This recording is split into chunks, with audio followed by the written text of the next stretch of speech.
இல்ல, ஏற்கனவே கோல்ட்ரிஃப்ங்கிற இந்த மருந்துல தான் அந்த நச்சுத்தன்மை அதிகமாக இருக்கிற கலப்பு இருப்பது கண்டுபிடிக்கப்பட்டது. 1ஆம் தேதி மத்திய பிரதேசத்தில் அந்த இன்சிடென்ட் நடந்த உடனே அவங்க தமிழ்நாட்டுக்கு தகவல் சொல்றாங்க.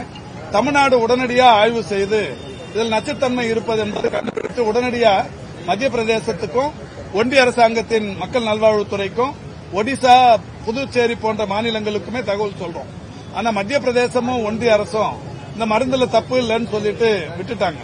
ஆனா நாம தான் இந்த மருந்துல நச்சுத்தன்மை எந்த அளவுக்கான கலப்பு இருக்குங்கிறத உறுதிப்படுத்திட்டு உடனடியா 3ஆம் தேதியிலிருந்து ஸ்டாப் ப்ரொடக்ஷன் ஆர்டர் கொடுத்துட்டு அந்த கம்பெனியில மருந்து தயாரிக்கிறதுக்கு அனுமதி தராதது மட்டும் இல்ல, க்ளோசர் ஆர்டரும் கொடுத்தாச்சு. 10 நாள் கழிச்சு நடவடிக்கை எடுக்கணும்.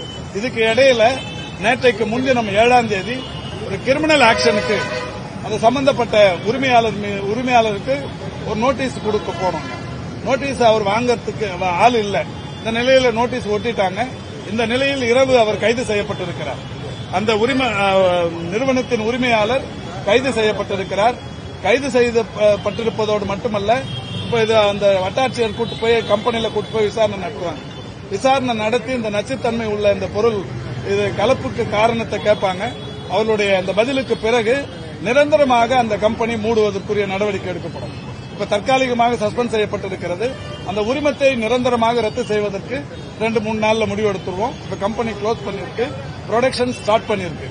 இந்த நிலையில ஒரு 2 சீனியர் ட்ரக் இன்ஸ்பெக்டர்ஸ், இந்த சீனியர் ட்ரக் இன்ஸ்பெக்டர்ஸ் கடந்த 2 ஆண்டுகளாக ஏன் தொடர்ந்து போய் இந்த மருந்துகளை தரத்தை ஆய்வு செய்யவில்லை என்கின்ற வகையில் இன்னைக்கு தமிழ்நாடு தான் இந்த மருந்துல இந்த தன்மை இருக்குங்கிறத கண்டுபிடிச்சு மற்ற மாநிலங்களுக்கு அறிவுறுத்தி இருக்கிறோம்.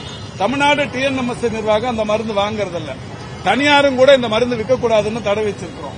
இந்த நிலையில் ஒன்றிய அரசும் மத்திய பிரதேசமும் இதுல தப்பு இல்லைன்னு சொன்னாங்க. இருந்தாலும் அதனுடைய அந்த மருந்தை தீவிரமாக ஆராய்ந்து இன்னைக்கு நாம அரசு நடவடிக்கை எடுத்திருக்கிறது. நடவடிக்கை எடுத்த காரணத்தினால் பல்வேறு மாநிலங்களில் நிகழவிருந்த அசம்பாவிதங்கள் தடுக்கப்பட்டிருக்கிறது. சம்பந்தப்பட்டவர் கைது செய்யப்பட்டிருக்கிறார். சரியாக கண்காணிக்காத 2 சீனியர் ட்ரக் இன்ஸ்பெக்டர்ஸ் சஸ்பெண்ட் செய்யப்பட்டிருக்கிறார்.